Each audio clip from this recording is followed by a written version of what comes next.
audience will be kept off. Feel free to type in your question and answers into either the chat box or the Q&A box at the bottom of your screen. Also, could you please add to your text which of the panelists you're addressing your question or comment to? And also please specify if you want us to read out the question, or I can unmute you accordingly if you're willing to speak.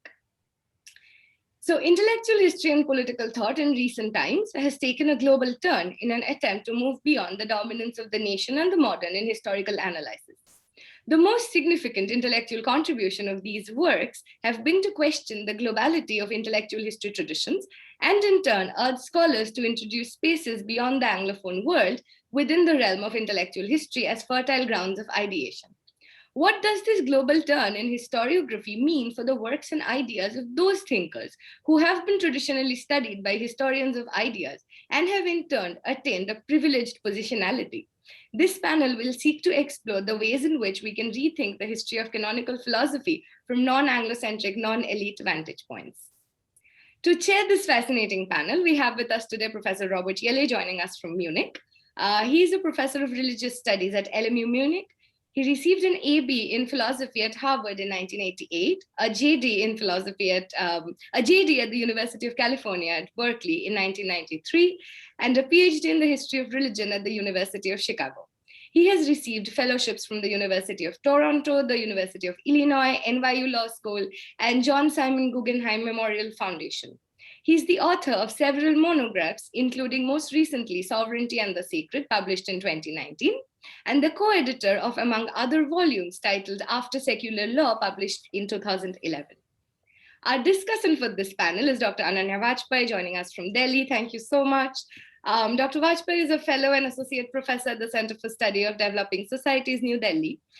She's the author of Righteous Republic, The Political Foundations of Modern India, published by Harvard in 2012, as well as the co-editor of Ashish Nondia, Life in Dissent, and Minorities and Populism, Critical Perspectives from South Asia and Europe. I will now let Professor Yelle take on from here. Thank you. Yes, thank you very much, Yugatri. And I have actually the easiest job here today, which is merely to introduce each of the panelists right before each one of them speaks. And so the first speaker today will be Phillip Sperner, who is a PhD candidate at the Research Training Group Literature and Globalization at LMU Munich, my university. His dissertation explores Indian narratives of friendship and the political imaginary of democracy under the conditions of post-coloniality. Phillip studied comparative literature and South Asian studies in Innsbruck and London at the School of Oriental and African Studies. His research interests include global intellectual history, post-colonial and political theory, deconstruction, and 20th century Hindi literature. And we look forward to hearing from him. Phillip. Yeah, thank you. Thank you very much for this kind introduction. So I'll start by saying that my paper is actually connected to a larger PhD project that Professor Yelle just mentioned. And it's a project that is inspired by the work of a lot of people here at the conference, including Ananya Vajpeyi's Righteous Republic, Milinder Banerjee's work on monarchic ideas, and also Professor Yelle's work on religion and sovereignty. So I'm indeed very excited to be here today and to speak with all of you. And I want to thank Shubhachi especially for organizing this great conference. Yesterday already has been very interesting. I'm looking forward to discussion. But so today, actually, I will neither talk about friendship nor democracy. I will only talk about negativity. And I'll give a very brief summary of my paper and then talk about some of the things that I thought are probably especially interesting in light of the concerns here at our conference. So my paper looks at three figures and their role in what Eric Oberle describes or calls the century of negative identity, by which he means the 20th century, basically. There's actually also a larger fourth figure, but I'll come to the fourth person later on. But the three figures are first B.R. Ambedkar, the Indian political theorist, politician, Dalit rights activist, and founder of Navayana Buddhism. Second, Theodor W. Adorno, the German philosopher and author of Negative Dialectics. And third, Kabir, the 15th century, sorry, 15th century poet, saint, and social political nonconformist from Varanasi, who is mostly known today for his Nirgun Bhakti poetry, a poetry that sort of celebrates or performs the devotion to a formless God, or God without any qualities. I will return to Kabir at the end, but I'll start with Ambedkar and Adorno. I'm sorry, I need to take a sip. And one of the several things that Adorno and Ambedkar have in common is that both of them ground their politics in a philosophy of negativity. And Adorno says this quite explicitly in Negative Dialectics when he declares that, and I quote, negative dialectics is the ontology of the wrong state of things, and it attempts by means of logical consistency to substitute for the unity principle the idea of what would be outside the sway of such unity, end of quote. So it's about breaking apart the unity principle. And Ambedkar was less explicit in his emphasis on negativity as the negative ground of the political, but the figure of the negative did also play a very important role for him too. And I think this can be seen in his political practice as a Dalit who declared himself to be apart, so apart from everyone else, or from the nation, from the unity of the nation, and who called upon his fellow Dalits, whom he described as the descendants of broken men, and he called upon them to break away from Hinduism and to constitute their own community based on this negation of being a part of Hinduism. Ambedkar's writings on Buddhism towards the end of his life provided an opportunity to ground this practical politics of an escalation of negation, to ground this politics in a philosophy of negativity. That's at least how I would propose to read Ambedkar's use of the Buddhist concept of shunyata, or emptiness, namely as the attempt to provide a possible universal philosophical basis for a politics of negation that would prevent any sort of essentialization and ensure the perpetual impermanence of any solidifying identity. So there is no straightforward connection between Adorno and Ambedkar that could explain sort of the similarities in their political approach. But there is something of a tangential historical connection, that could be constructed, if not actually excavated. Ambedkar's notion of shunyata goes back to the 2nd or 3rd century Buddhist philosopher Nagarjuna, and to his philosophy of the middle path, Madhyamika. And Nagarjuna developed what is often referred to as Buddhist negative dialectics, which very roughly speaking consists of the claim that there is only emptiness. Ultimately reality does not exist, only actually it does exist, but only in a conventional sense. So that's why it's also called the doctrine of the two truths, because both truths are true. I mean, reality does exist and reality does not exist. My favorite explanation of this is from Timothy Morton, who says, we can understand what Nagarjuna means by imagining what Derrida says about language and writing applies to the whole of reality. Right, so there's no identity in anything. There are not only sliding signifiers, but also sliding objects. Every object doesn't exist in and of itself. It only depends on other objects, of which it is a consequence, sort of. So okay, now Hegel, the German philosopher, knew a bit about Buddhist philosophy, but not enough to sort of get what Madhyamika was actually about. For him, that was all just nihilism, and nihilism was bad. So in order to sort of get away from nihilism, he declared, you just have to do a double negation, do a negation of negation, and then you arrive at something positive again. And for Adorno, whose work very much relied on a critical reading of Hegel, this argument that the negation of negation would lead to something positive, this argument was obviously wrong, and it was as obviously wrong as it would have been for Nagarjuna if Nagarjuna had had the opportunity to read Hegel. So the bottom line is here, I think, that Adorno arrived at his dialectics via a negation of Hegel's dialectics, which Hegel had developed at least partially, in contrast to a false understanding of Buddhist negative dialectics, the same Buddhist negative dialectics that Ambedkar drew from in sort of formulating the philosophical basis for his politics. So in some sense, we could say that, you know, it all goes back to Nagarjuna. So he's, of course, this fourth figure in the background.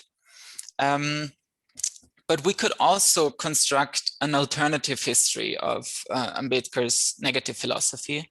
And this alternative history would then sort of take us back to Kabir, whom Ambedkar declared to be one of his great gurus. And Ananya Vajpeyi has, of course, written very interesting about the relationship between Kabir and Ambedkar, or maybe also why this relationship is probably not as important as it could be, or not so central for Ambedkar.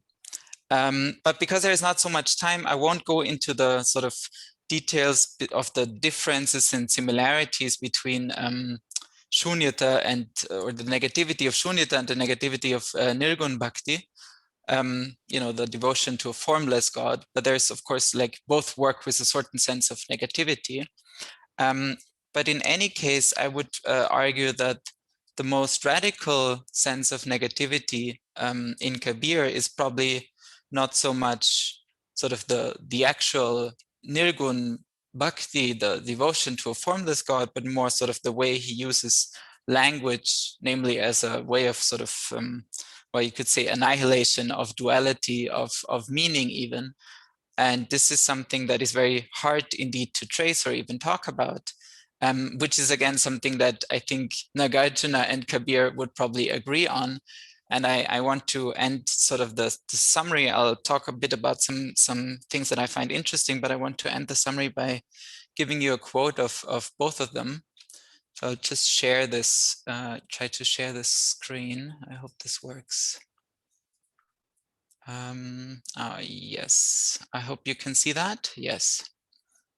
So Nagarjuna says, to say it is to grasp for permanence. To say it is not is to adopt the view of nihilism. Therefore, a wise person does not say exists or does not exist. And Kabir echoes this by saying, if I say one, it isn't so. If I say two, it's slander. Kabir has thought about it. As it is, so it is. So I think what is interesting here, or of what I said, particularly in the light of the conference here, is that, well, I think it's more, what is more interesting than thinking or than tracing sort of the negative dialectics from Adorno and Ambedkar both back to Nagarjuna is the question why they sort of both turned to or developed this negative dialectics sort of roughly around the same time, and how they both came to highlight the sort of really explosive potential of negative dialectics for the political, right at the middle of what Oberle calls the century of negative identity. When Adorno and Ambedkar were both very much concerned with sort of the specter or the threat of fascist totalitarianism, each in their own countries. And I think similar questions also come up in the relationship with Ambedkar and Kabir, and even Kabir and Nagarjuna, and the role each of the, or all three of them played for sort of a Dalit Bahujan or even a general counter politics, counter hegemonic politics in their respective, periods. So this is, and that is why I think this story, and I'm not sure one can call it a history, but the story about Kabir, Ambedkar, and Adorno is so interesting for me, because I think it is quite hard to establish these direct textual connections between them. And because of it's so hard, it's actually, that's why it becomes so necessary to look at the structural similarities that sort of prompted them or could have led them to sort of turn to very similar similarly structured solutions or, or answers to problems, to pressing problems of their times and their circumstances. Yeah, so I hope we can discuss some of these things together later on, and I'll stop here. Thank you very much. For a wonderful paper. You've given us a lot to think about and also set an excellent example by staying on time. Shunyata, emptiness, and the Aufhebung are already quite a bit, and you covered it in 10 minutes. So next we have Anita Kawada, who is an MPhil candidate at the Center for Political Studies at Jawaharlal Nehru University in New Delhi. He is currently working on his dissertation, which deals with the reception of the Manusmithi, or the laws of Manu, and the works of Nietzsche and B.R. Ambedkar. And I should also read the titles of the papers. So obviously, Ankit's talk is related to his dissertation work. Title is, Who is Nietzsche's Chandala? Cast in Contempt in Nietzsche's Reading of the Manusmriti. Ankit. Thank you so much, Professor Yelle. So I also have to share my screen, just a moment. Okay, so let me dive right into the presentation. So it would seem that the question is easy to answer. So begins Martin Heidegger's investigation of his own question, titled Who is Nietzsche Zarathustra? My paper is similarly modeled on the questioning stance adopted by Heidegger in his confrontation with Nietzsche's thinking. We are asking here, who is Nietzsche's Chandala? Nietzsche himself defines the Chandala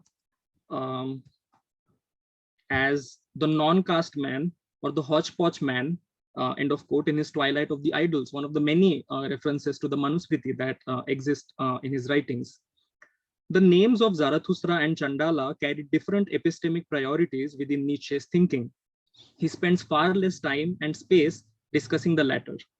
And yet, it has been claimed by Wendy Doniger that the Superman, or the Übermensch, one of the core teachings of Zarathustra in Nietzsche's thinking, is devised as an antithesis of the Chandala. Dorothy Figueira points out that Nietzsche's Superman was inspired by the position of the Brahmin in the quote propitious model for a highly stratified social and political system in the aristocratic Aryan society that Nietzsche, discovered in Manu, end of quote. There is an indicative hint of this affinity even in the writings of Max Weber, when he writes that the Brahmin of the caste order, quote, concludes his life as an apotheosized Superman, end of quote, an obvious reference to Nietzsche's category. Further, Vivekanand Jha's survey of historical sources from ancient India yields the following general outline regarding the position of the Chandala. He writes, the Chandalas emerge as an extremely poor, segregated group enlisted to work at the crematorium, hang criminals, drag people committing suicide on the public road, whip adulterous women, and even to defend the new settlements in the countryside. They, however, continued as hunters, fowlers, and butchers, with dogs, cats, pigs, and cocks as their property, wearing clothes and ornaments of the dead and the executed, and depending on others for their food, end of quote. Mikhail Actor defines the Chandala as, quote, the sharpest contrast to the ideal Brahmin in the Dharmashastra texts, end of quote. And he also says that the Chandala are the only group who are permanently untouchable and therefore permanently impure, as it is revealed in Dharmashastra texts. Weber further calls them, quote, the lowest unclean caste of the ancient law books, end of quote. It is also important to note, in conjunction with all these Dharmashastric usages, that this name is very much alive in India as a marker of an oppressed existence, whose usages can be both derogatory, which have in fact been criminalized by law with the Prevention of Atrocities, Scheduled Castes and Scheduled Tribes Act of 1989, as well as subversive, as evidenced, for instance, in the autobiographical narrative of Manoranjan Bhaipari titled Interrogating My Chandal Life, an autobiography of a Dalit. So Dorothy Figueira writes again that, quote, an examination of Nietzsche's references to Manu quickly reveals what he found so captivating. Nietzsche's reading of Manu focused exclusively on caste and its relationship to breeding, that is Züchtung, end of quote. It is important to point out here that inasmuch as this view is correct, it nonetheless does not clarify what caste itself means for Nietzsche. I argue that Nietzsche thinks of caste philosophically and attributes to it a generic usability in his works, which is not wholly delimited by references to the actual practices of caste extant in the Indian subcontinent. The generic usability that Nietzsche finds in caste can be observed in viewing caste itself, not as a particular sociological and historical marker of social practices in the Indian subcontinent, but as representing a theory of what Nietzsche calls order of rank, Rangordnung, as such. And my argument is that it is this generic theoretical potential of caste as a system of rank that interests Nietzsche. Now, to modify the question a bit, we may ask, who is the Chandala in Nietzsche's order of rank? Just as arguably Nietzsche conceives of caste in a generic conceptual way as a theory of the order of rank, so does Nietzsche conceive of the Chandala conceptually as a deterioration of the order of rank, that is caste. So what Nietzsche calls the concept of the Chandala, their Begriff Chandala, becomes clear here. So here's a quotation. He says, one must not confuse this. The Shudras, a servant race, probably a lower kind of people that were found in situ where these Aryans gained a foothold. But the concept of the Chandala expresses the degeneration of all castes, the permanent phlegm, which in turn reproduce among themselves. So from this quote, it is possible to explicate the conceptual import of the Chandala as it relates to the theory of the order of rank. The Chandala is not one rank among other ranks that are orderable in a descending hierarchy. This is what is at issue when Nietzsche emphasizes upon not confusing the Shudras, the servant caste that occupies the last rank in the caste order, with the Chandala, who fall outside this order of rank as such. The Shudras, conceptually for Nietzsche, nonetheless represent order in that they occupy a determinate place in the fourfold system of hierarchy. The Chandala, on the other hand, stand in for disorder as such, because they do not stand for any determinate place in the caste order. Why? It is because their origin is marked by an illegitimate mixture constituting a violation of the ordered hierarchy, as is speculated in a text like the Manusmithi. So Nietzsche does not refer to the creation myth outlined by Manu, which stipulates that the four varnas take their origin from the mouth, arms, thighs, and feet of the creator respectively. Although Nietzsche never refers to this myth in his discussion, it is nonetheless important to analyze it as a useful heuristic device. What this myth stipulates and decrees is precisely a fourfold order of rank as inscribed in the divine body of the creator. And Manu is emphatic on the point that there are only four classes, there being no fifth. So how does one understand the frequent references to the Chandala in the Manusmithi, in spite of his emphatic claim that there are only four classes? The answer could be provided as follows, that the Chandala do not constitute a class and that they are not of any divine origin. The Chandala are the result of a human folly, as it were, who are not born out of any body part of the divine creator. Manu specifies the Chandala's origins in the prohibited act of the sexual intercourse between a Brahmin female and a Shudra male. The composers of the Manusmriti recognized the existence of the Chandala as outside the order of divinely ordained rank, while at the same time insisting upon their unanticipated, unplanned, and exceptional status as those born of, quote, defiled wombs, as is described in the 10th chapter, as opposed to the pure body of the creator. So it could be argued that Manu is himself acutely aware of the contingencies of human transgression while scheming a divine origin plan. It is evident in the second verse of the first chapter of the law book itself, which reads, "Sir, please tell us properly and in order the duties of all four classes and also of the people who are born between two classes." So the awareness of the imperfection and the inoperative nature of the divine order of rank is made evident at the very moment that the outline of creation is being demanded from Manu by his disciples. So moving on, the peculiar phlegmatic characteristic of degeneration that Nietzsche identifies in the concept of the Chandala has made society impossible, according to him. Keeping in mind the generic usability at work in Nietzsche's usages of this concept, it is important to underline that Nietzsche refers to the Chandala as a conceptual name signifying a sense of contempt. Its references are never to determinate social groups or classes fixed in a hierarchy of rank. Instead, its references are always to those who represent a sense of indeterminacy of rank. So here's a quote again from The Will to Power. He writes, "Theory of exhaustion, vice, the mentally ill, respectively the artists, the criminals, the anarchists, these are not the oppressed classes, but the scum of previous societies of all classes. Realizing that all our classes are permeated by these elements, we understand that modern society is no society, no body, but a sick conglomerate of chandalas, a society that no longer has the strength to excrete."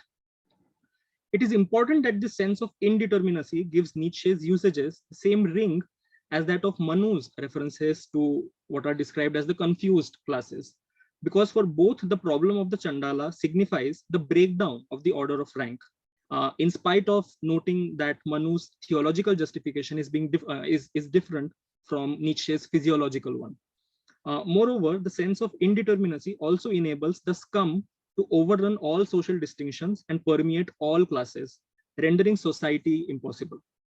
So in conclusion, I argue that Nietzsche's urge to re-establish order of rank can only be understood against the backdrop of his worry about a mass of people who cannot be located as a determinate, even if as an oppressed group in a social hierarchy. Nietzsche employs the name Chandala most frequently in his writings to refer to such a mass of people. This mass so overwhelmingly overdetermines the workings of modern society that this society has become, in his words, a sick conglomerate of Chandalas. So hence, by following the crucial place of the concept of the Chandala in Nietzsche's writings, we may begin to situate the influence of the Manusmithi in Nietzsche's critique of modernity at large. I'll end there. Thank you so much. Thank you so much, Ankit, for a marvelous paper. And I'm glad to see that we're still on time. My job is even easier.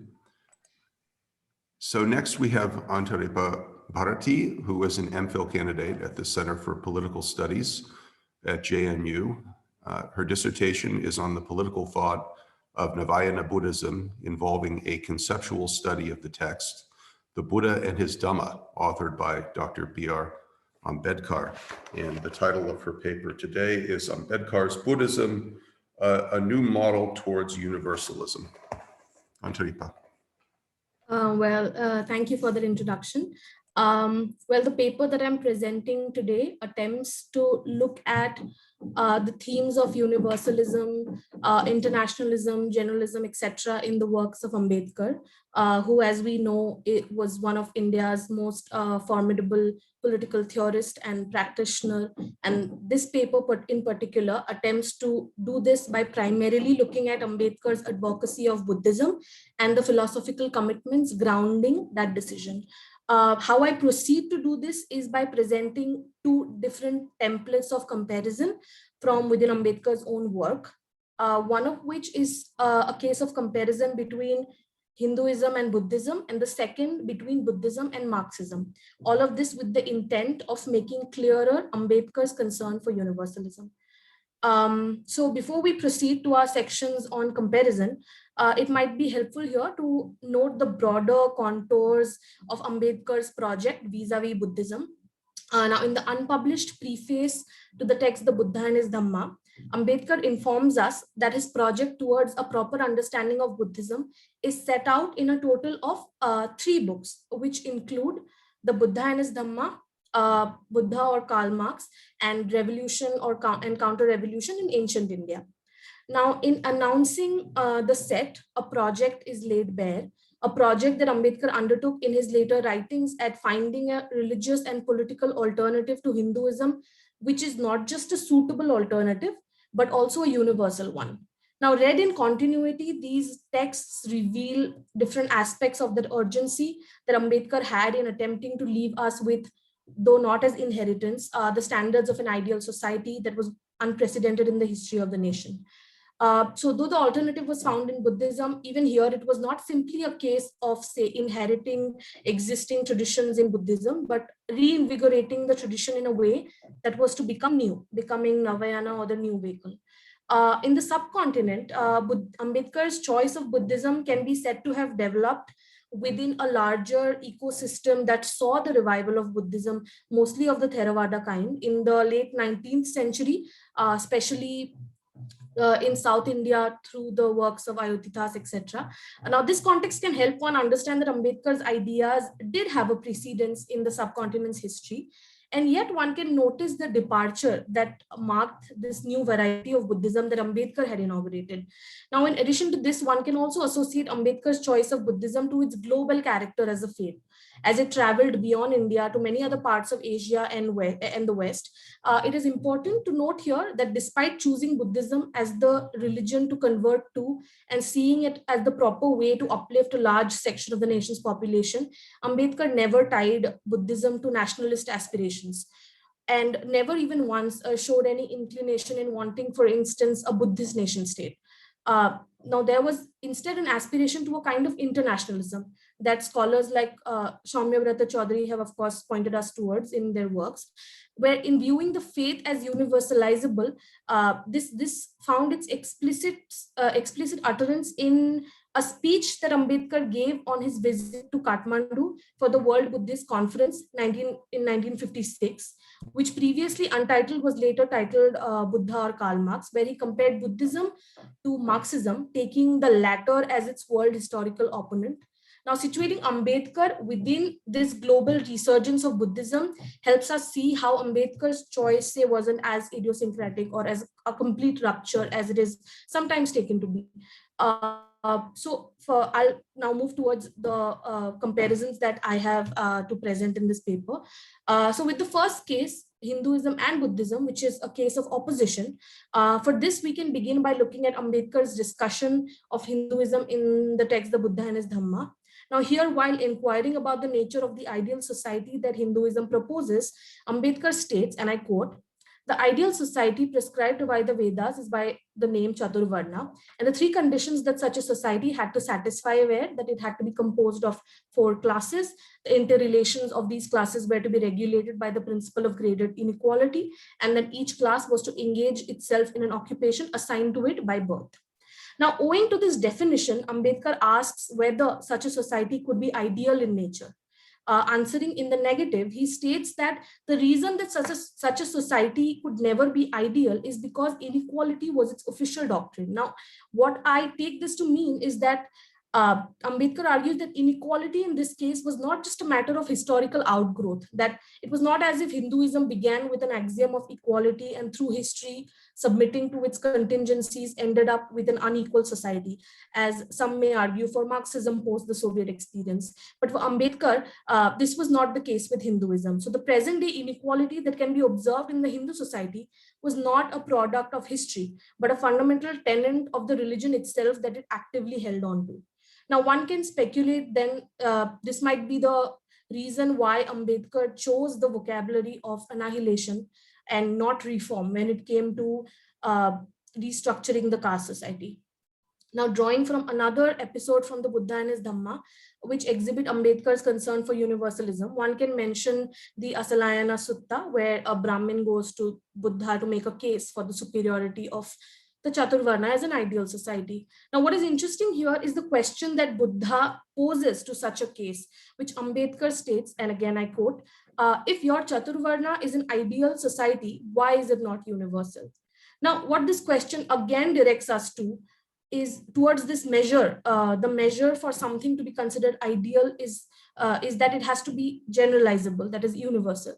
The fact that caste lacks any form of universality is a claim that Ambedkar draws our attention to, even in his other works like Annihilation of Caste or Philosophy of Hinduism, where he argues that the caste society is deficient not simply because it is morally reprehensible, but also because it is socially and economically unviable.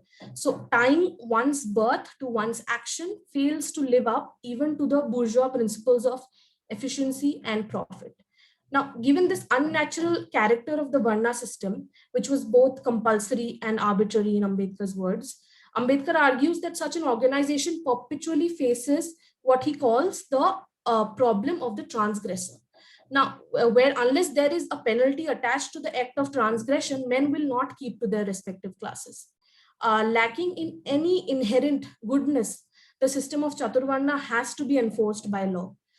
in being able to connect Hinduism's weak nature of sovereignty and its essentially ununiversalizable character, Ambedkar is thus able to set the stage for its rejection in favor of the more egalitarian and universal alternative Buddhism.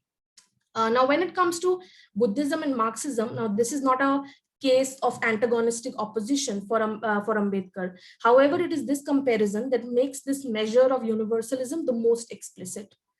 So in Buddha or Karl Marx, Ambedkar argues that despite Marxism's historical failures, what survives of the Marxian creed is, I quote, residue of fire, small but very important. And it is this residue, and this residue is Marx's diagnosis of the class conflict and his views on private property. No, so now citing various suttas, Ambedkar argues that Buddha also shared with Marx this diagnosis, where Buddha too propounded communism. Though marking Buddha's departure from Marx, Ambedkar states, and I quote, that the means of bringing about communism which Buddha propounded were quite different. Now, this difference, according to me in Ambedkar's analysis, centers the concept of responsibility, which he claimed was absent in Marx's espousal of revolutionary violence that was made a necessity to be followed by a temporary dictatorship. Now, in contrast to this, Buddha wanted to convert a man by changing his moral disposition to follow the path voluntarily. However, Ambedkar cautions us here that this was not to mean that Buddha was an unequivocal proponent of non-violence, stating that where justice required force, Buddha permitted the use of force. The only difference was that Buddha did not make violence a rule, keeping responsibility alive. Similarly, the only reason Buddha was against any kind of dictatorship, even if temporary, was because he believed that it was only democracy that allowed for the necessary flexibility that kept intact human responsibility and by extension freedom. Recognizing Navayana Buddhism's superiority to Marxism for purposes of historical emancipation, Ambedkar, however, was aware of something that Buddhism was to learn from Marxism. And this awareness is what brings to our attention Ambedkar's internationalist aspirations. Now, Ambedkar was aware that the only reason Buddhism has failed to compete with Marxism on a world historical stage is because the former lacked propaganda, as also suggested by Chaudhary. The word propaganda in Ambedkar receives a positive treatment as he concedes to the fact, and I quote, that religion, like any other ideology, can be sustained only by propaganda. And if propaganda fails, religion must disappear. Therefore, it was not enough for Buddhism to be simply analytically or politically a superior alternative to Marxism. It had to be international, that is, popular in the very precise sense of being universal, which could only be achieved through propaganda. Now, this orientation of Buddhism to being universal is characteristically tied to the figure of the minor, which even as a parenthesis here, I would like to mention a comment or two about. Now, this understanding of the figure of the minor occupies a very unique place in Ambedkar. In the section that discusses the reasons for why morality in the form of religion has to be universal, Ambedkar argues that it is not enough that there just be morality, because he says that there is morality among thieves, among businessmen, among fellow castemen, etc. But it is necessary for morality to be common, that it be directed towards what he calls the weak or the minor. In other works like Philosophy of Hinduism, this figure of the weak is contrasted to a class of supermen, taking from Nietzsche, of course. Ambedkar is thus of the opinion that Hinduism is a gospel of the Superman, for it teaches, and I quote, that what is right for the Superman is the only thing which is morally right or morally good. In Annihilation of Caste, Ambedkar calls Hinduism a form of legalized class ethics. That is, the ethical is what protects the interest of a particular class. Now, this is a morality that is marked by isolation and exclusiveness, which Buddhism attempts to counter by orienting itself to the figure of the minor, the weak, which in being constitutively tied to equality commits itself today to a project that is nothing but universal. So through these comparisons, then what this paper has attempted to do is argue that caste itself may have been a native problem, but Ambedkar did not seek its remedial through a politics that was native too. I'll stop there. Thank you. Excellent, thank you, Antaripa. Another very interesting paper. And so last among our presenters before we have the discussant is Jonathan Egid, who is a PhD candidate in comparative literature at King's College London. His doctoral research focuses on two works of philosophy in Ge'ez from 17th century Ethiopia, I'm going to mispronounce this, the Hatata Zera Yakub and the Hatata Walda Hewat, and the politically fraught debate over their authorship. His writing about philosophy, literature, and politics appears in the TLS New Humanist Philosophy and elsewhere. Jonathan. Thanks very much. And you got the pronunciation of it bang on, or at least as well as anyone knows how to pronounce Ge'ez. So yeah, thanks for the introduction, and thanks to Shivatri for organising this. I've really enjoyed all of the discussions and panels so far, and especially the other talks on this panel so far. So my paper is basically, I'm going to try and show how attention to the Hatata Zera Yakub and to works of philosophy in African languages more generally can help us to reconceptualize a number of points in the historiography of philosophy. In particular, the talk aims to show that close attention to the Hatata Zera Yakub and to the debate over its authorship can help us to understand how Africa came to be excluded from histories of philosophy and how the logic of this exclusion paralleled logics of colonial domination, in particular in the work of an Italian Orientalist called Carlo Conti Rossini. I'll have to sort of go quite quickly over some of the introductory points where I talk about the Hatata and the authorship dispute so that we can get to the sort of conceptual points that we might have in common, but we can come back to any of the details if they're of interest. Right, so our story, or this bit of the story at least, starts with a sort of reluctant missionary in Ethiopia, a guy called Justo Durbino, who's part of a Capuchin mission to evangelize the Oromo people of southern Ethiopia in the 1850s, who becomes fascinated by the languages of Ethiopia and actually refuses to go to the south to evangelize with everyone else, and instead basically collects a number of manuscripts to send back to his patron, the Irish Basque explorer, geographer and linguist Anthony Dabadi. And in 1852, he comes across a particularly fascinating manuscript called the Hatata Zera Yakub. It's an autobiography, a religious meditation, and a philosophical treatise that's really unlike anything that either Durbino or Dabadi have encountered in Ethiopian literature before. Now, he's sending them back to this guy Dabadi in Paris, who uses this collection of Ethiopian manuscripts to sort of form the basis for a new Orientalist discipline, sort of with a nice scientific, properly founded connection. And anyway, so the work is, the Hatata Zera Yakub, that is seen to be the sort of the oldest autobiography and also possibly the oldest written work of philosophy in what we normally call, well, what people often call sub-Saharan Africa. The work provides a really unusually detailed portrait of the philosopher, his life and times. It's a really important historical document for a very sort of tumultuous period in Ethiopian history. And as part of the religious wars that are going on at this time, he's forced to flee his hometown of Aksum, and he finds a cave where he sits down and meditates on God and the conflicts of man that led him there.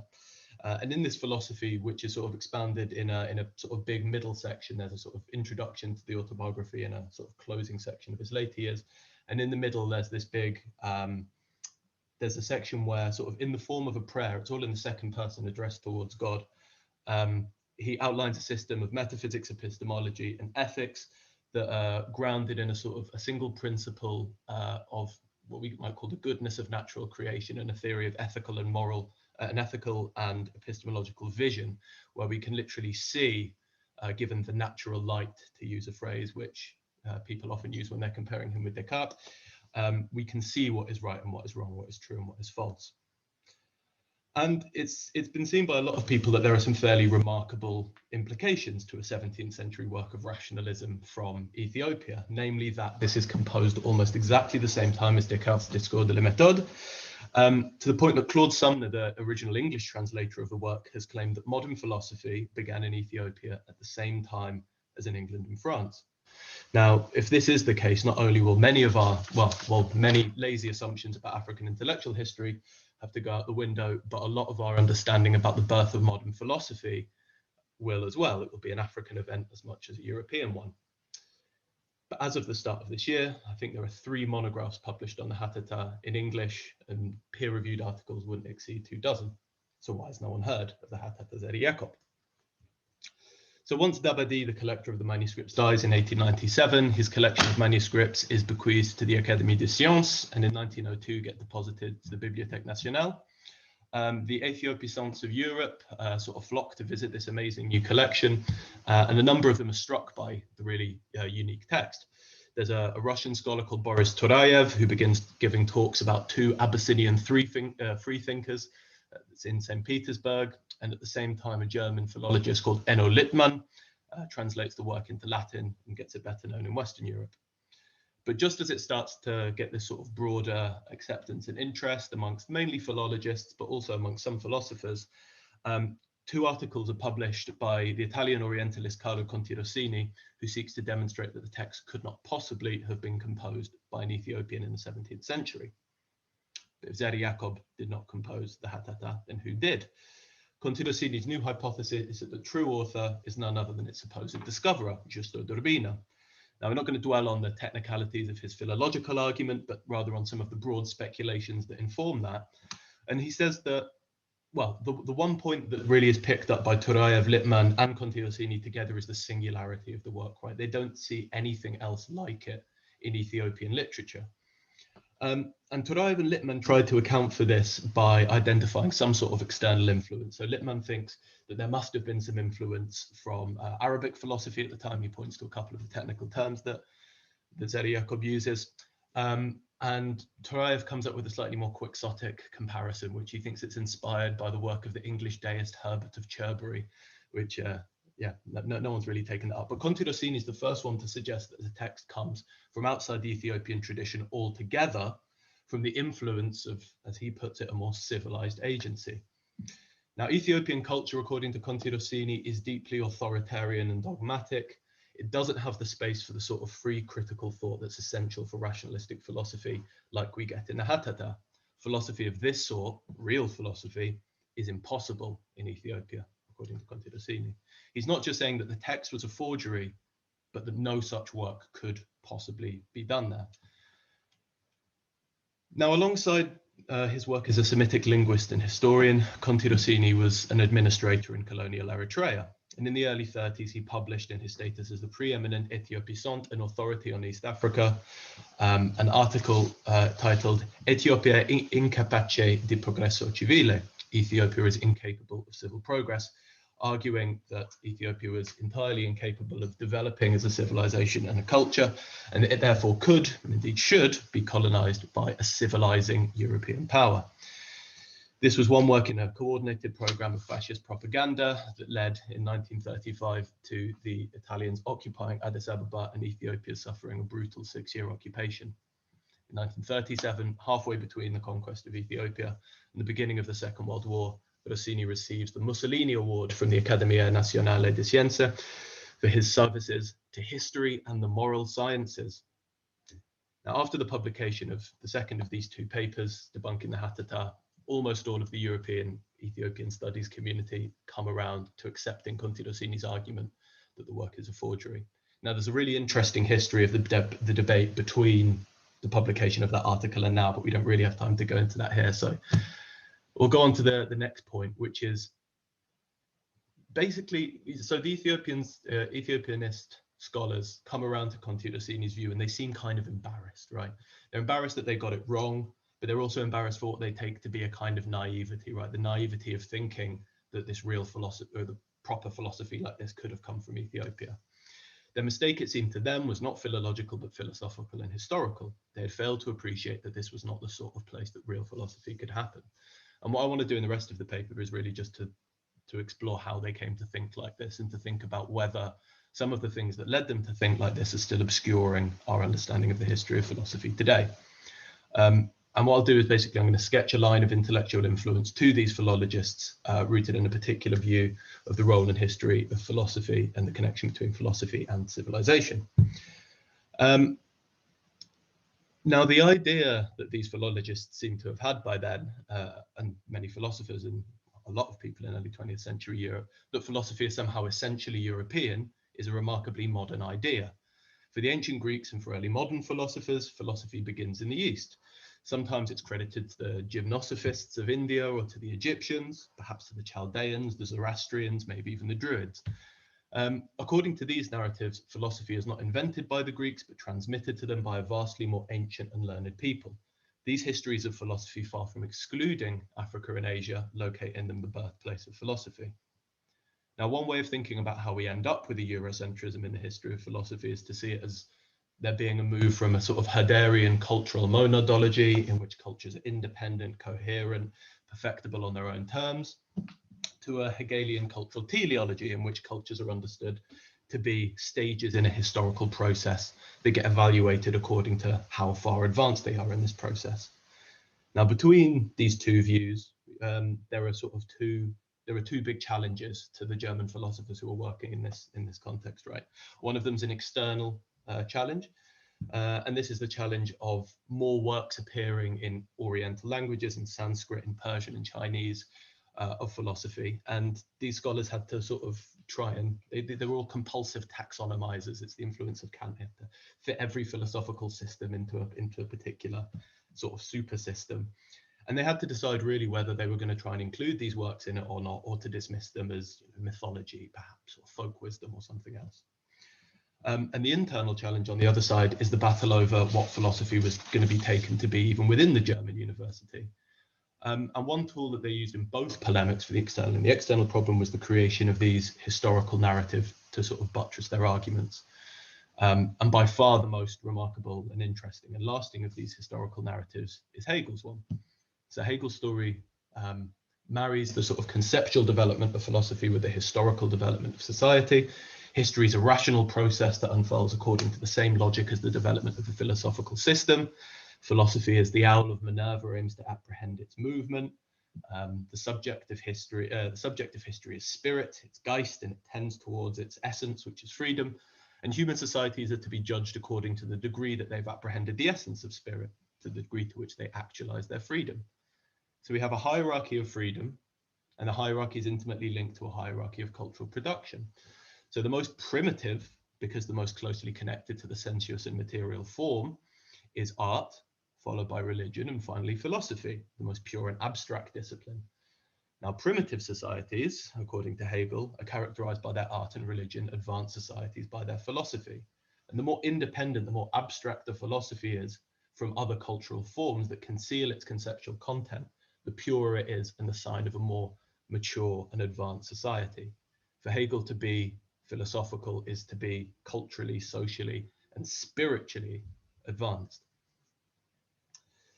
So any system of thought which is alloyed with a cultural practice is going to be suspect and all the less philosophical for it, according to Hegel. This allows him to deny that any expression of philosophical ideas which are intertwined with a cultural form like that, say, the haikus of Basho or the Vedic rites, these things cannot, properly speaking, be philosophical because they're enmeshed with culture in this way.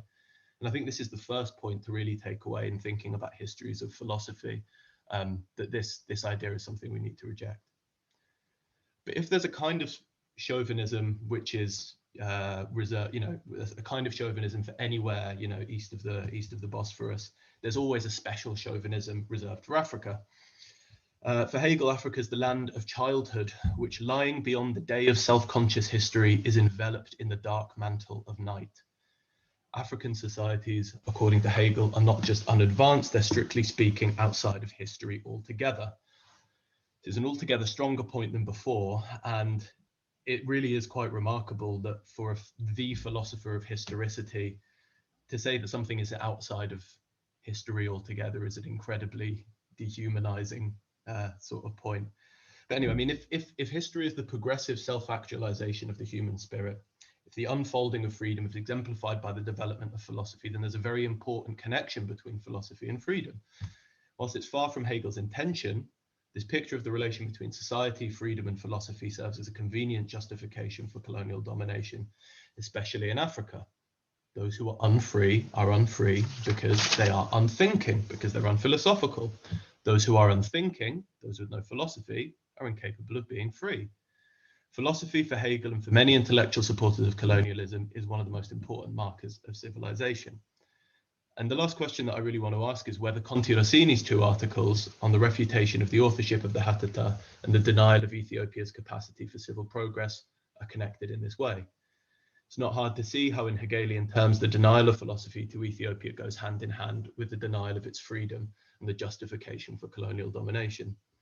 A society that would have produced a Hatata would be a society that's attained a significant level of the self-reflection of spirit, and thus would have a fairly developed capacity for freedom, not one at all which is incapable of civil progress. But having noted how Hegel's ghost has haunted the Zeri Jakob controversy, we should ask Olufemi Taiwo's question, which is how to excise Hegel's ghost. And for this, I just basically have two suggestions, which is, first of all, the rejection of the idea of philosophical purity. I think we have to be open to the idea that there may be philosophy in forms that we don't immediately recognize and understand to be philosophical, which are enmeshed with unfamiliar cultural practices. Justin Smith's got a really nice term for this, which is philosophy in the awe of culture.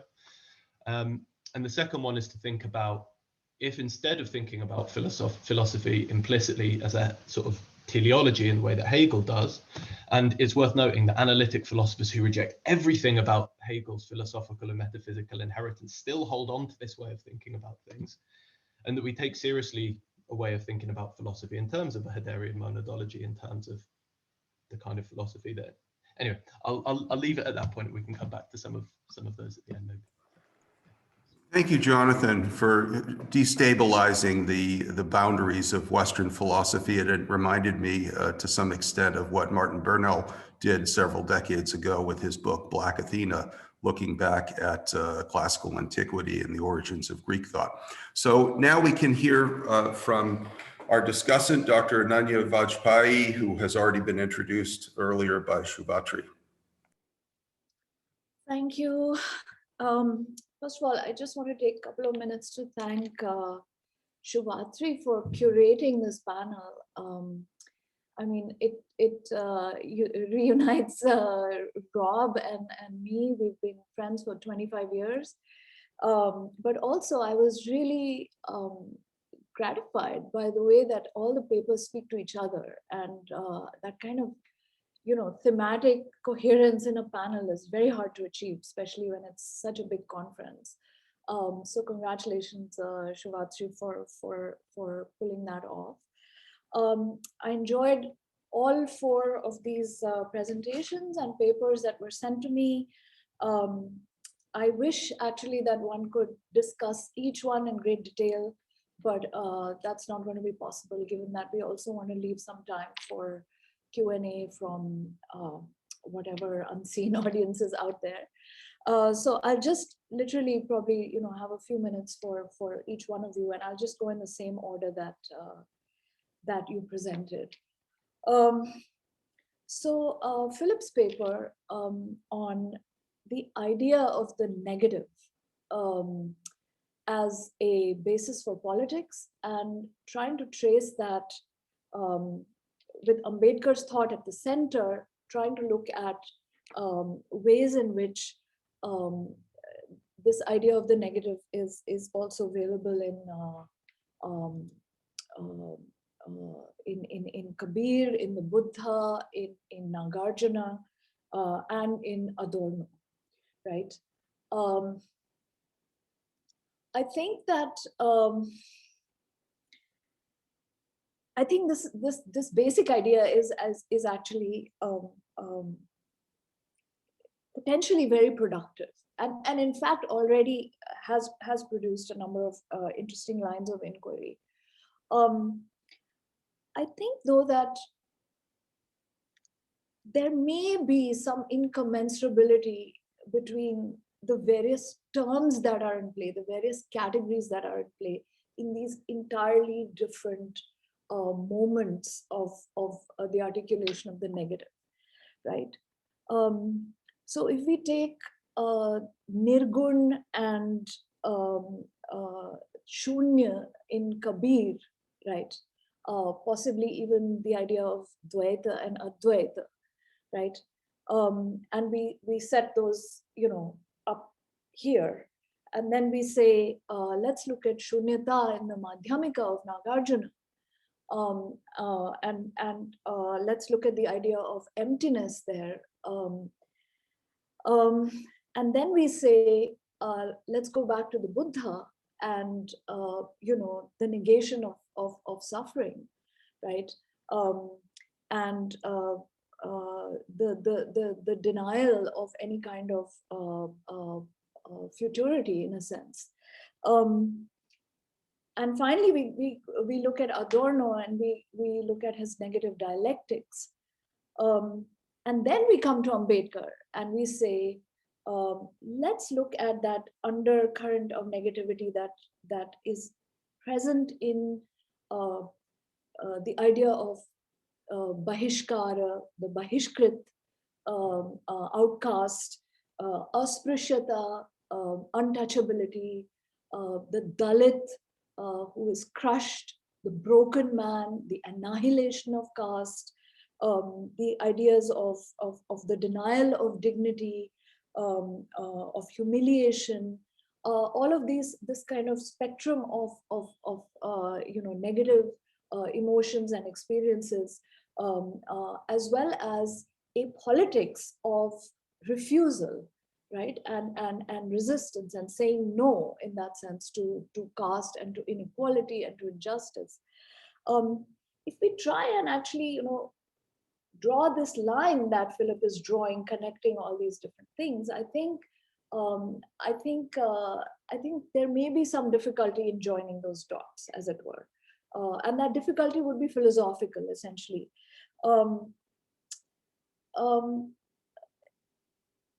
I think that what is at play here, and Philip brings this up, when he says apart, is how Ambedkar speaks of the untouchable, of the Dalit. That essentially we are trying to understand both. We are trying to link questions of ontology with social existence, right? So on the one hand, we are tending towards, through Nagarjuna and even through Kabir, we are tending towards questions of non-reality, non-presence, non-existence, non-identity, non-being, non-difference, self and other, and these kinds of ontological questions, which are at the basis of Buddhism, of Madhyamika, and of Kabir's Nirgun. And on the other hand, with Ambedkar, and with Ambedkar in the way that he reads Buddhism, we are really reckoning not with ontological questions, but with questions of social existence, social inclusion, social behavior, and social justice, right? So do I exist for this social body, or do I exist in a very marginal sense at a distance from it, right? Am I being defined as not this, but something else, which is something we'll explore in the question of the paper on the Chandala and so on,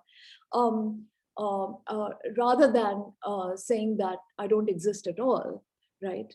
And then how is that further complicated by wanting out of Hindu caste order altogether and converting to another positive identity like Buddhism? So I'm again, don't really have the time to examine each one of these different pegs that Philip has sort of planted there in this discussion. But I would say that it's true that Ambedkar is very explicit about his own kind of genealogy of his own thinking in the Buddha, right? I'm not sure that he ever particularly refers to Nagarjuna, but that is something that can be easily determined.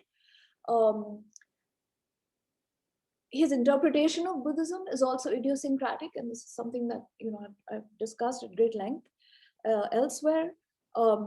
However, we can focus on the kind of place he gives to the idea of the annihilation of caste and the negation of social suffering, of dukkha, in the kind of social philosophy that he's trying to extract from his Navayana.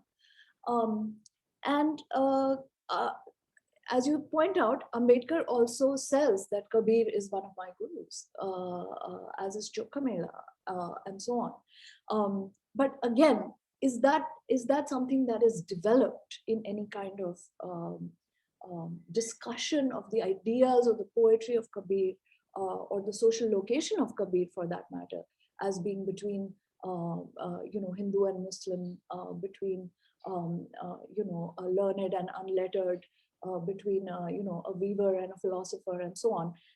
That is not something that that is clearly available in explicitly available in Ambedkar. On Adorno, I'll just say a couple of words. I mean, I think this idea of negative dialectics is suggestive. I think you're right that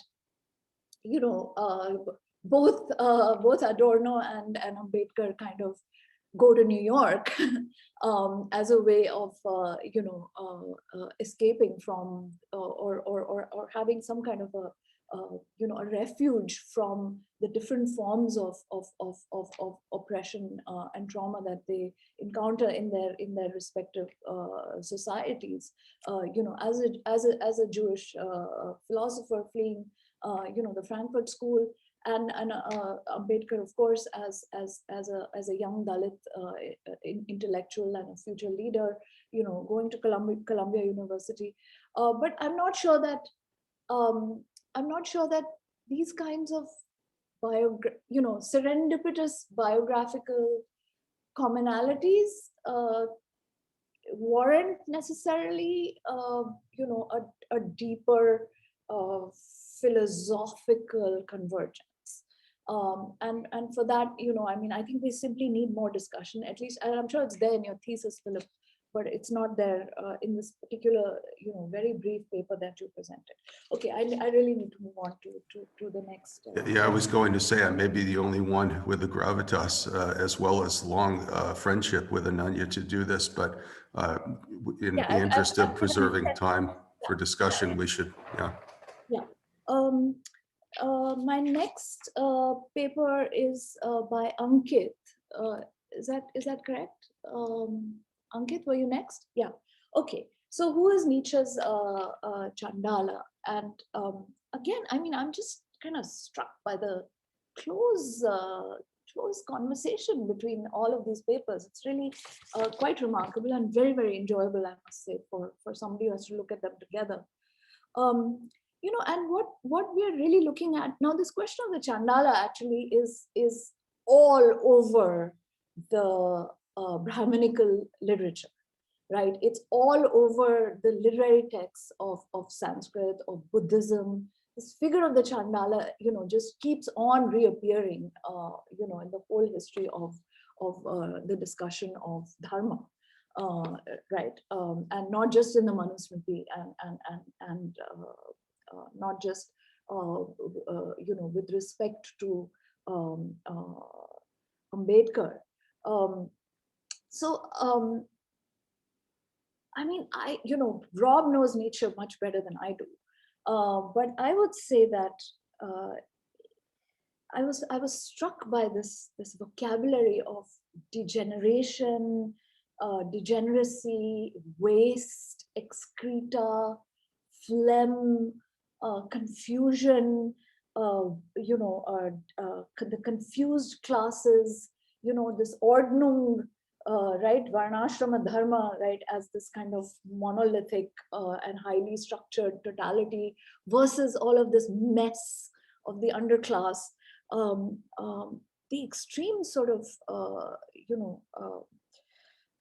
racism of this kind of vocabulary. I was quite horrified by, and I'm sure Ambedkar was as well. But the one thing I did want to say to you, to alert you to, is that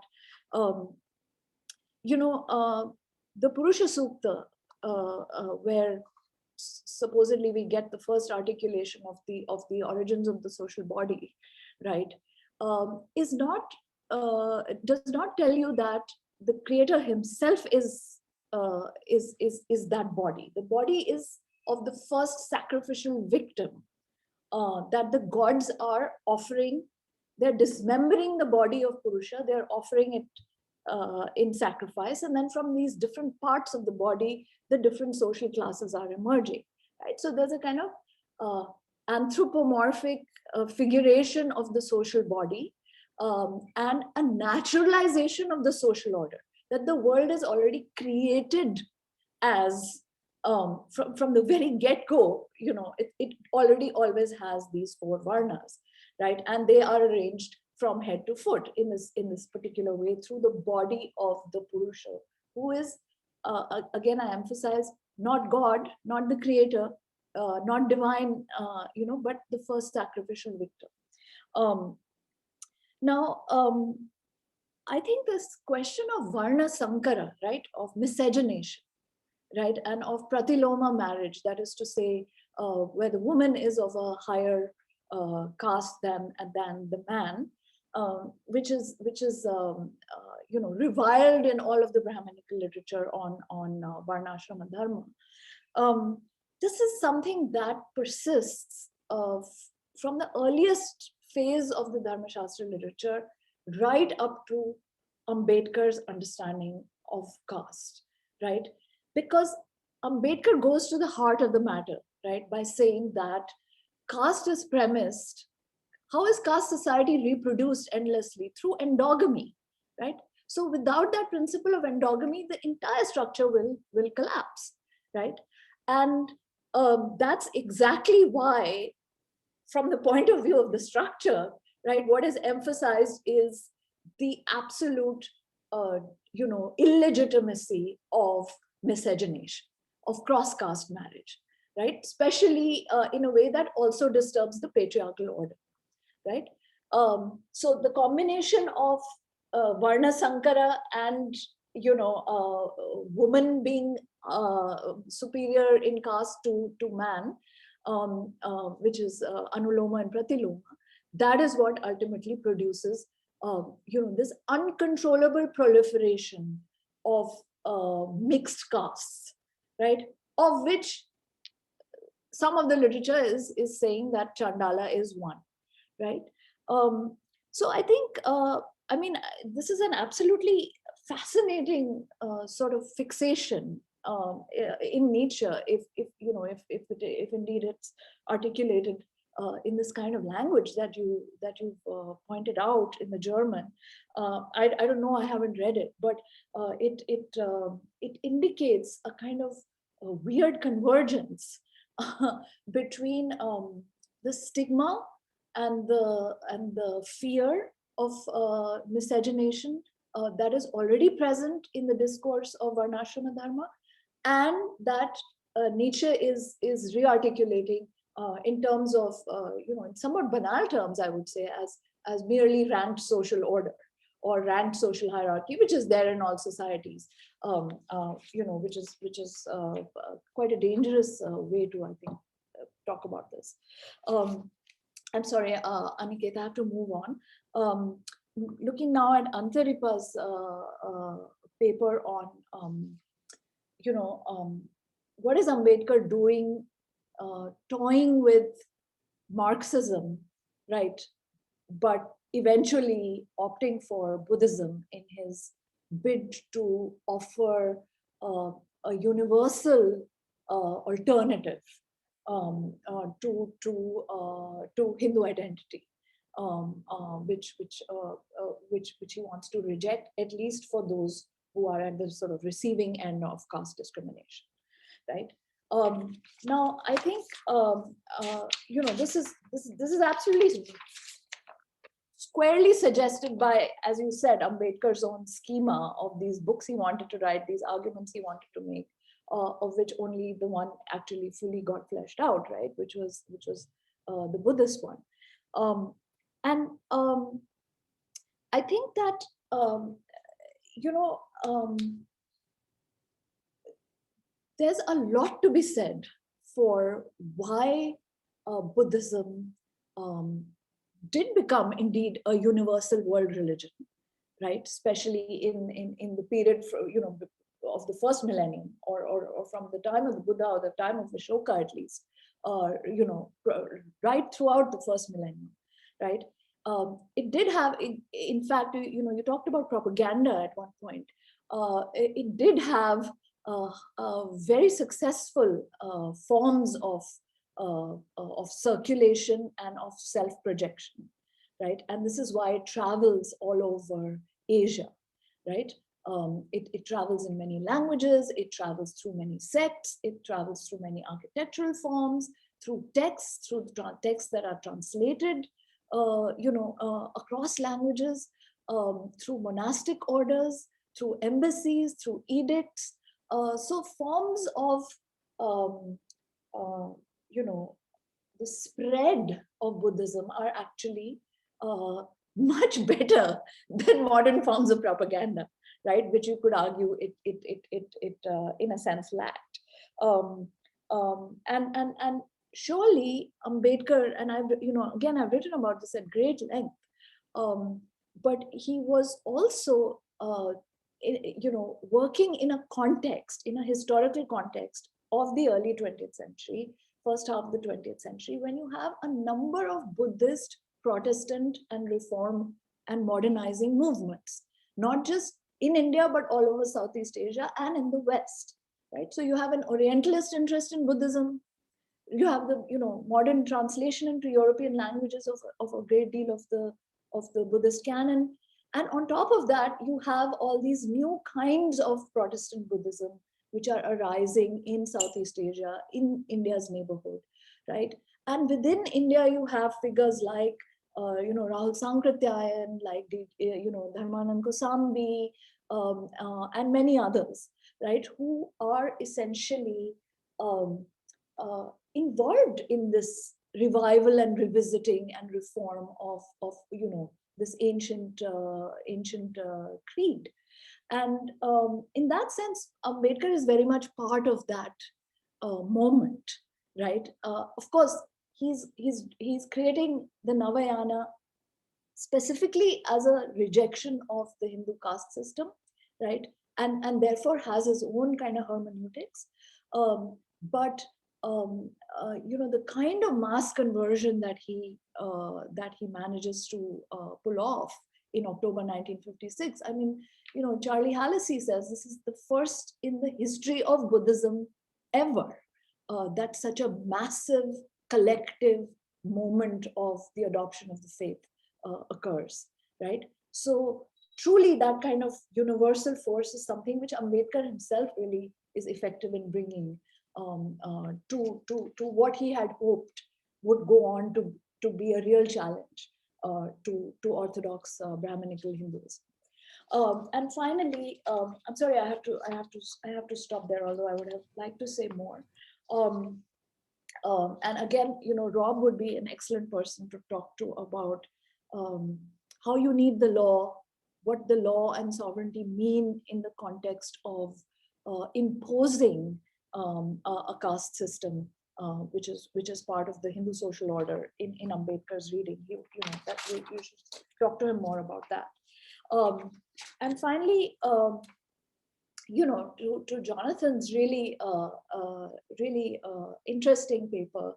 I didn't know anything about Ethiopian philosophy, as he says. Why has nobody ever heard of these texts that were discovered or forged by Giusto D'Urbino and Conti Rossini and people like this. But the key question is really is a question that we are continuously asking in the decolonial academy, right? And that in India we've been asking for 200 years, right? Is philosophy possible outside the West, right? And if that very possibility of epistemic parity and epistemic difference, as opposed to epistemic inferiority, right? If that very possibility is denied, then how that becomes the biggest kind of weapon in the arsenal of colonialism, right? And India has in a sense been the laboratory of this, right? This idea that that natives are sort of, incapace di progresso civile, as you said, right? I mean, it's directly from Macaulay to Mussolini, right? That you are, you have this kind of an ideology. Whereas the reality, right? And this is more and more explored now in the scholarship, is that, as Rob mentioned from Bernal, right? Black Athena, right? That, philosophy, how are we even constructing the history of philosophy, right? Without the Egyptians, without the Arabs, without the Indians, without the Chinese, without the Persians, without the Ottomans, without the Moors, without Moorish Spain, right? How are we even arriving at Renaissance Italy, right? So the actual trajectories of philosophy and science in the world, are sort of completely elided in colonial ideology, right? That it's not even possible that an Ethiopian thinker really had his own cave in which he may have had his own revelations, right? That's outside the historical horizon altogether. It's literally a cave in Africa, and we can't vouch for the authenticity of anything that anybody thought up in there. So I think this idea of epistemic colonization, right? The denial of epistemic sovereignty to colonized cultures, right? And the linking of philosophy with freedom, right? I mean, it's not, these are not new questions by any means. I mean, after, Foucault and Said, we are well on this road. But I would still say that the fact that you're adding to an already very, very, long discussion about this very subject in South Asia, that you're adding the story of the relationship between, Italy and colonized Africa, that the parts of Africa that Italy colonized, right? And how that is also further linking up directly with Italian fascism, right? That is something that is very valuable. And I really look forward to reading your thesis, because it adds a whole new archive to an argument that's already been made in other parts of the world. As regards the relationship between different traditions of knowledge in different parts of the world, and how those are, how those are reconfigured through the through the work of modern power and modern sovereignty, and especially colonialism. So I think I have to stop there. I have already spoken. Yes, Rob, enough, quite enough. Yes, for 25 minutes, which is what I said I'd take. So I'll stop there and let you all talk. Well, I mean, and Shivatri had told me earlier that we could go over, and I think we'll need to do so in order to accommodate some of the questions, at least from the audience. One wishes for much more time so that we could have a fulsome discussion. I'm reluctant to do this, but I feel like I have to, because I received the papers in advance, to make a few very, very small comments, because I also see the resonances, especially in terms of your ways of looking at the de-essentialization that occurs within and across these traditions, shunyata being within, and then destabilizing Hegel and pointing to his potentially Indian resources as a way of destabilizing across traditions. And I see this as really fundamental to the work of doing decolonial or post-colonial history, but I'm not sure that we've really gone far enough in that regard. And I wanted to develop one brief example to show how it might be done. And that is, to Ankit, the discussion of the Chandala in Nietzsche is important, but it's a footnote really to Nietzsche's central target, which is Christianity, Judaism, and biblical traditions.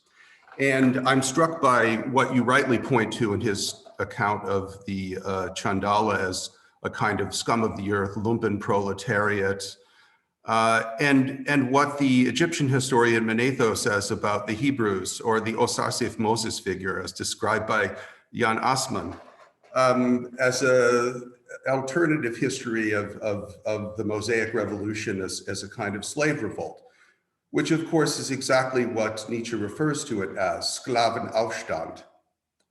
So now we see a point of connection among these traditions as different revolutionary moments, and there are possibilities for seeing further parallels. So I'll advert to Assmann again, where Assmann insists that die mosaische Unterscheidung, the Mosaic distinction, is absolutely unique in world history and is characterized by iconoclasm. This is just a mode of continuing the old idea of Western essentialism and revelation, and whether it happens in history or not, it's some utterly unique moment which is incomparable. Wrong, right? So I want to suggest again, with respect to what Philip has said about shunyata and the role that this plays in opposing caste, the emptiness, the negativity that is the energy and agency directed against the institution is exactly the role played by iconoclasm within Hebrew religion. And Assmann himself, of course, in his more observant moments, points to the ways in which iconoclasm serves to destabilize the image of the king. So in this analogy then, to spell it out in formal terms, shunyata is to caste, or is the inversion of caste, as iconoclasm is to kingship, or the inversion of kingship. Now, what this allows us to do in terms of comparison as a method, and I'm a practitioner of the comparative method, because comparative religion is a branch of anthropology, is to make these two different traditions comparable, to de-essentialize them, by showing the de-essentialization that already occurred within each of these traditions, and revealing the possibility that they are mutatis mutandis versions of the same thing, which is to say revolutionary movements, which offer similar resources. Now, Philip, do we need to say that Hegel was drawing on shunyata? What about the Trinitarian form of the Aufhebung? What does it really tell us? How could we understand shunyata without having resources in Western tradition for doing so? What's more important, shunyata and its genealogy, or the negativity itself, which we also already find in the Western tradition? Thank you. So I'll turn it over to Shuvatri, who can decide whether or not, I think it would be better though, my suggestion, that we maybe add in some of the audience questions, which you can do from the chat room, and then our panelists can respond, time permitting, and then we'll go as long as you want to go. Right. Thank you so much, Dr. Vajpeyi, Professor Yelle, amazing comments on the presentation, and of course, all the panelists. I feel very sad to be the person who has to sort of moderate such a fascinating discussion and limited by time. It is rather unfortunate that this difficult task has fallen on my shoulders. We have a lot of questions and comments. To keep them short, I will sort of read them out from the comment box. Right. So the first comment is from Professor Dr. Milindo Banerjee from St. Andrews, and this is for Philip. It's a question, and he writes, my question relates to the question of being, which Derrida, whom you mentioned briefly, of course, radically puts to question in my own work on the two center points of early 19th century Bengal Renaissance, on Derozio and Ram Mohan Roy. I show how Derozio's stance of absolute skepticism prompted Ram Mohan's condemnation of uncontrolled rationality, and to end this rationality by invoking God. This is quite similar to how Descartes invokes God to shield absolute doubt. My question to you is, how do you see Kabir's and especially Ambedkar's stance towards being? Do they seek to recuperate some totality, humanity for Ambedkar, or do they refuse to take such a stance? I will read out one more question, although we are flooded with loads of questions and comments for the sake of time. So this is from Joydeep Bagchi, and this is for Ankit. So Chandala is Nietzsche's synonym for the modern European in his text Beyond Good and Evil. also note that the last man is the ultimate manifestation of Christianity. Are you aware of the problems with citing will to power? Could you discuss the text origin in a little more detail? So if all the panelists could keep their responses short and to 2 minutes, that would be great. So Philip, over to you. Wow, yeah, thank you so much for all the comments. I mean, it's really great that, as everyone has said, I think it all speaks, we all speaking to each other. So I'm just on, I'd have actually lots of questions, but I think what interests me is this question of connections and absences of connections that came up. And I think that was also what Ananya Vajpeyi said in response to my paper, that it's precisely for me also the question, sort of, because I think you said, now I don't know where I wrote it down, or sort of, yeah, the difficulty in joining the dots. So the question is, are there actually dots? Can we join them? And I think I probably didn't make that clear enough, that I think, yeah, that's really much a question, like, can we actually join them? But as Professor Yelle also just said, like, how do we have to join these questions? And I think I'm lucky in that I'm not a historian. I'm coming from comparative literature. So maybe I have a little bit more, so I'm also more of a comparatist, although I'm also interested, of course, in historical connections and entanglements, as this, I think it's in the conference title, right? Entanglements, the question of entanglements, like what do we mean when we talk about entanglements? And I think that what's interesting is also, I think, Jonathan, you also mentioned the question of isolation and freedom. I think that's also connected. Like, isolation is always, I mean, what made the text not philosophical was that it was so isolated from all other philosophical questions. But then what makes philosophy is it's isolated from other cultural products. So I think this question of connections and missing connections comes up in all of the questions. Chandala, like, is there a connection to? But yeah, sorry, I think there's so much more to say, but I won't. Thanks. And yeah, Melinda's question, thanks, great. I don't know. I think maybe Antaripa could actually say more about the question of how Ambedkar deals with being or totality. I mean, there's certainly a sense of, I think he does not totally, there is a certain sense of unity principle in Ambedkar's work, and appeal to that in some instances, but I think for him it's always a constructed unity. But it's certainly not humanity, because he definitely has a transhuman approach. But anyway, sorry, I'll leave it at that. Ankit? Thank you so much. I'll begin with Dr. Vajpeyi's, to saying something to Dr. Vajpeyi's comments. Thank you so much for the correction regarding the Purusha, the figure of the Purusha. I'll certainly correct that in my thesis. Secondly, of course, relating to Nietzsche's overall reading of non-Western traditions.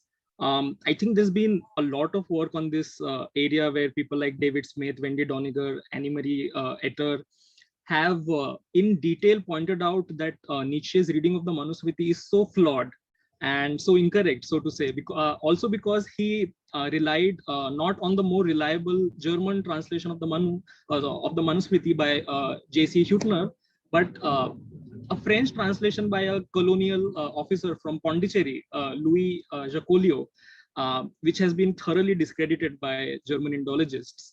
So all that has been done, so to say, and I acknowledge that in my MPhil. What I attempted to do in my thesis was to still, recognize this, but ask the question, could the Chandala or could the figure of the Chandala still give us something to think about in terms of Nietzsche's certain fundamental concepts? So I look at three concepts in the main: revenge, value, and genius.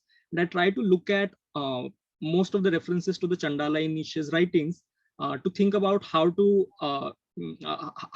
these references help us rethink Nietzsche's fundamental philosophical preoccupations, which I've discussed around these three concepts. Thank you so much, Professor Yelle. Again, I knew Jan Assmann's work, but this relation between Nietzsche's criticism of Judeo-Christian morality via recourse to the Manusmithi is something that I'll definitely read and perhaps also incorporate in my thesis. Again, this is something that I try to do in my MPhil, where Nietzsche's uses of the word Chandala to attack, I described it as the Chandala has been Nietzsche's weapon of choice for showing his contempt towards basically anything or anybody he doesn't like. So for instance, you have the word Chandala apostle for Saint Paul. You have the words Chandala morality for Christianity. You have the words Chandala hatred for the hatred that the Jews show towards the figure of Christ. So, all these references abound in Nietzsche's work, which are directly related, not so much to the historical reality of India or Hinduism or the Manusmithi and so on, but directly related to what he wants to criticize, which is Christianity in the context of Europe. Coming to Joydeep's question, yes, I mean, I try to distinguish between three things, for instance, the Übermensch, the last man, which are of course the two figures that are mainly discussed in the Zarathustra, as against the Chandala, because the Chandala is not discussed in the Spook Zarathustra. And there is an opinion by Wendy Doniger, for instance, where she thinks that the Chandala is something like a name or a resembling figure for the last man in Europe, something which I disagree with, but I wouldn't go into that. I do that. I try to deal my disagreement in my MPhil.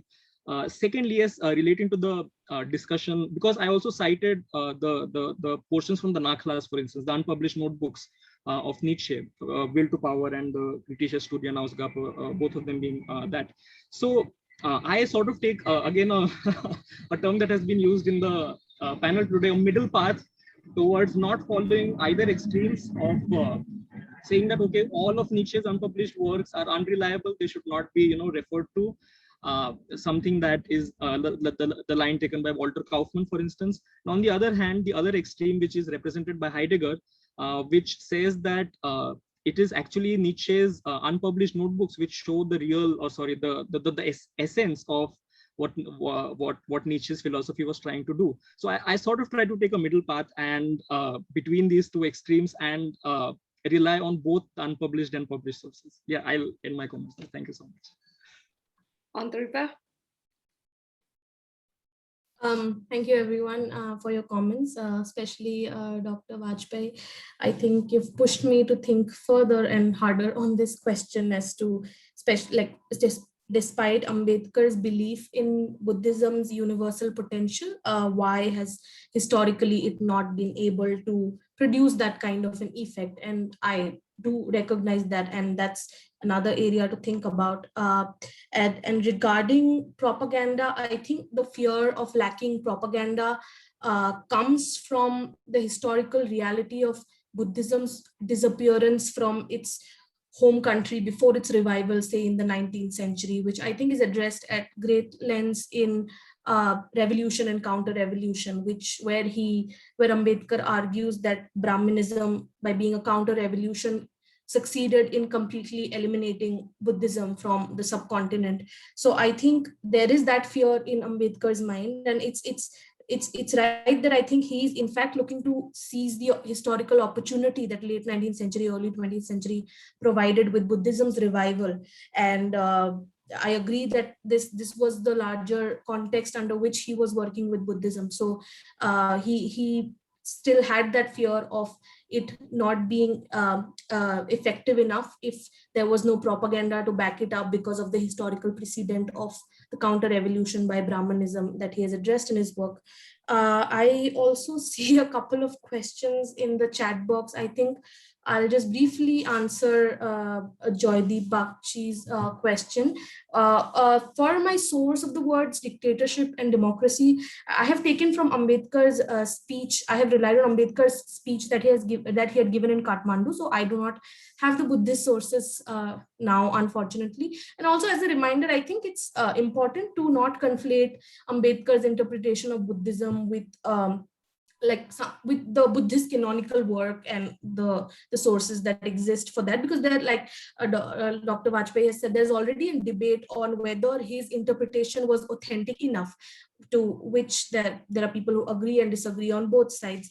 And for your second question, I think, of course, I wouldn't claim that universalism was the only criteria. Of course, Buddhism had a history of anti-caste critique, even during its revival, which Ambedkar was very aware of, and which is likely to have played a role towards his decision towards choosing Buddhism to convert to. I just have attempted to argue that one of the many reasons for why Ambedkar chose Buddhism, a recognition of Buddhism's universalizable potential, was one of them, and simultaneously also one of the many reasons why he rejected Hinduism. So yeah, I'll just say that for now. Jonathan, take it away.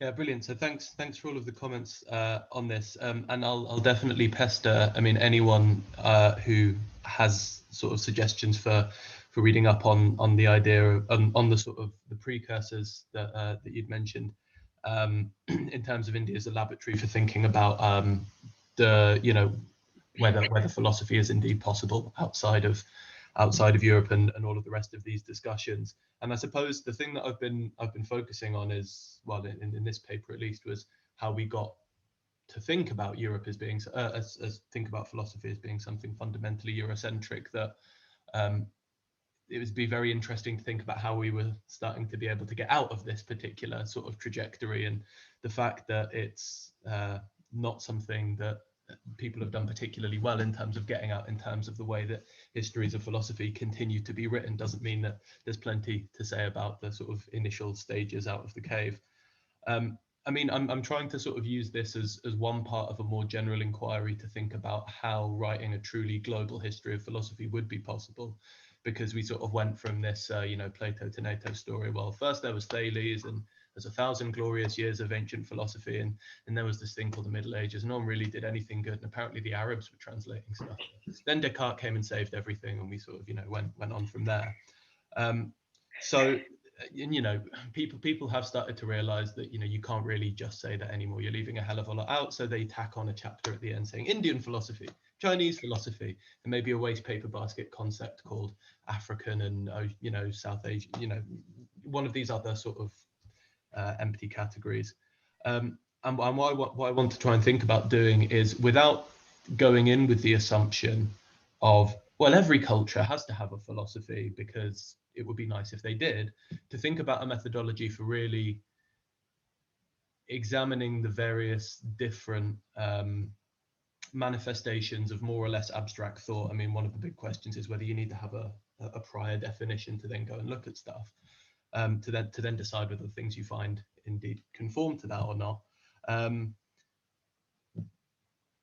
So, I mean, yeah, this kind of relates to one of the things that Professor Banerjee asked in the thing about whether Greece and India are the only two ancient societies to independently develop philosophy, and in terms of whether it's conceptual abstractions of being. Well, I suppose if you already take conceptual abstractions of being as being the prior definition of philosophy, then you sort of have some grounds for saying whether these are the only two or whether they're manifested in other places. But I don't know. I'm trying to sort of do this stuff without a prior definition at the moment, and I think I'll follow up and pester various people with emails afterwards, instead of trying to draw all of these things together now.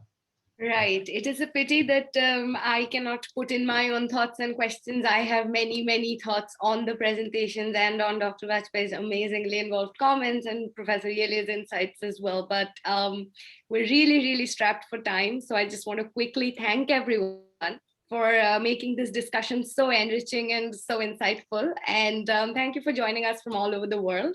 And I hope some of you will join us as well for the rest of the panels of the day. Thank you so much. Bye. Bye. Thanks.